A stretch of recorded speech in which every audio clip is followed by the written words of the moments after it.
चले? तुम यहाँ क्या कर रहे हो?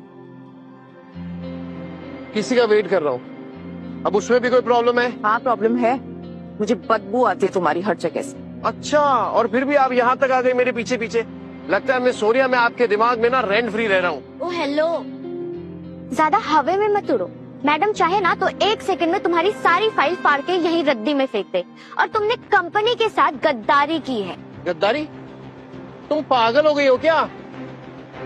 System crash, bugs, system collapse, ये सब तुम्हारे जाने के बाद हुआ है। तुमने मेरी कंपनी को चीप कोडिंग के कचरे से भर दिया। Are you serious? Miss Sonia, मैं वो हूँ जिसने आपकी कंपनी के फाउंडेशन को खड़ा किया है। और तुम हो कौन? सिर्फ नाम की सीईओ, एक खोखली कुर्सी पे बैठी वो रानी जिसकी अपनी बाप की छवि के बिना कोई पहचान नहीं है।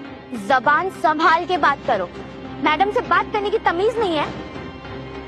अब दिखाती तुम्हें तुम्हारी औकात। मिस सोनिया, आपने जो मेरे साथ किया है ना, जब आपके पापा करण मल्होत्रा को पता चलेगा ना, देखना आपके साथ क्या करेंगे। Just wait and watch. तुम यही चाहते हो ना कि मैं डैड को कॉल लगाऊं? हाँ लगाइए लगाइए, कॉल लगाइए आप। मैं तुम्हारे सामने लगा। Yes yes.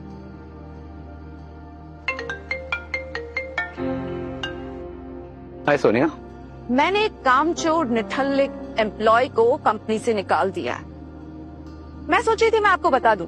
सोनिया, तुम कंपनी के सीईओ हो, कोई भी डिसीजन ले सकती हो, मगर एक बात बताओ, वो एम्प्लॉय कौन था?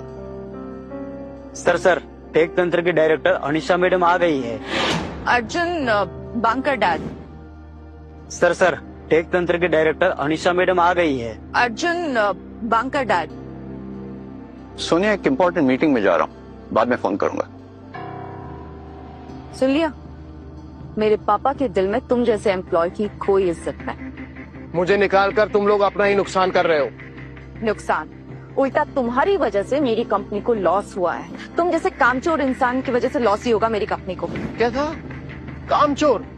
ओ हेलो मैडम, ये जो तुम्हारी कंपनी इस मुकाम पर पहुंची है ना, मेरी बदौलत पहुंची है। दिन रात खून पसीना एक किया है मैंने इस कंपनी के लिए। खून पसीना एक किया है तुमने, लेकिन अपनी गेम खेलने के लिए। ये कंपनी मेरे पापा की मेहनत से ऊपर आई है, उसका क्रेडिट लेने की कोशिश मत करो, तुम समझे? ओहो, क्रेडिट? मैं कोई क्रेडिट लेने नहीं आया हूँ। ये जो तुम्हारी कंपनी यहाँ तक पहुंची है ना, मेरी वजह से, वरना कुछ नहीं होता।